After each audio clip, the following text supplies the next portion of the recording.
আজ আমার নিজের এত প্রিয় একটা শাড়ি কেটে ড্রেস বানানোর একটুও সাহস হচ্ছিল না।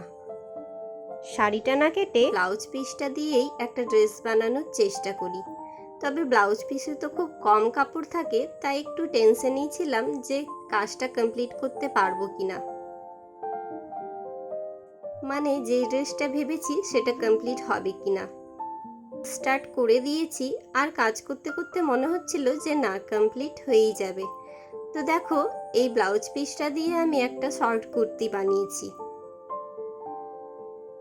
আর কুর্তিটাকে একটু সিম্পলই রেখেছি।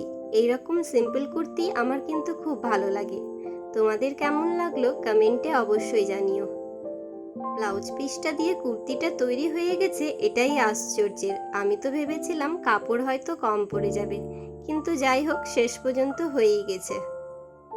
আজকের জন্য এতটুকুই। Bye bye.